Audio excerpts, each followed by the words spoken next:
ओम शांति। गतकाली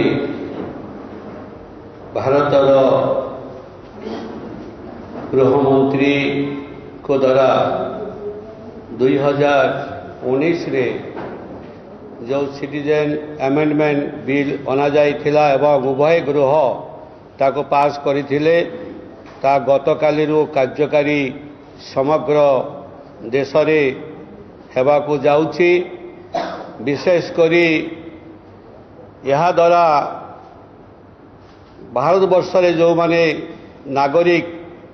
नागरिकत्व पाउन थिले जो माने आम पड़ोसी राज्य पाकिस्तान अफगानिस्तान बांग्लादेश रे जो माने मूल बासिंदा भारतर से माने रही थिले से माने दीर्घ वर्ष हैला ए नागरिकत्व प्रमाण पत्र न पाइबारु से माने बहुत समस्यार सम्मुखीन होउथिले।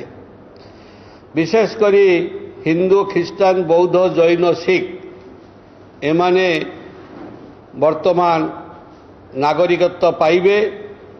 यह द्वारा बहु संख्यक जनसाधारण से माने निजको सुरक्षित मने करिवे एवं भारत मातांकर संतान बोली निजको गर्व करिवे।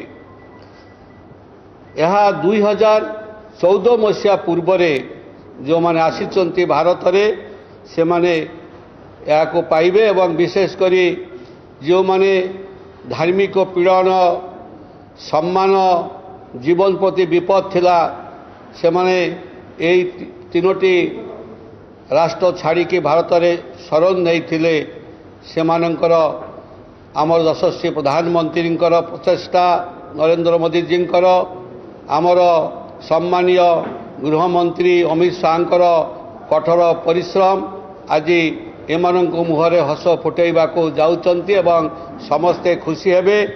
सेथिपाई आपण माने एई जो आज प्रेस कॉन्फ्रेंस उद्देश्य है जे गतकाली ठारो जो सीए लागू हैला सेथिपाई ए प्रेस उद्देश्य किछि लोक याको अपप्रचार करुछंती जे मुस्लिम मानक प्रति विपद कौनसी विपद नाही कहा प्रति विपद नाही यह समस्त सुविधा एवं यह अपप्रचार से माने बंद करवा उचित।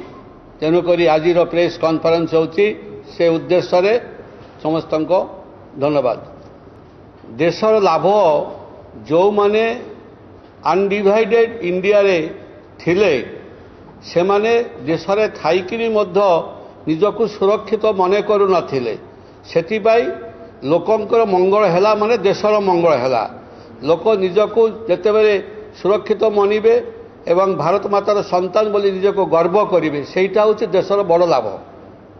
देखंतु वर्तमान भारत सरकार सब प्रकार पदक्षेप नेइचंती एवं अनुप्रवेशकारी संपूर्ण बंद अछि। तेणुकरी जहाँ अतीत होइथिला एबे आउ यशस्वी प्रधानमंत्री नरेंद्र मोदी जी आसीबा परे से बड़ी किसी घटना एपर्यंत कहा दृष्टि को आसी नाही। से विषय मध्य भारत सरकार नजर रे अछि एवं जेहेतु स्टेट सब्जेक्ट सेटा रहिला ताको मध्य सरकार विचार करुछंती संपूर्ण भाव इनफिल्ट्रेशन केमिति बंद हेइ परिबो तापई केंद्र सरकार पदक्षेप निश्चित भाव नेबे।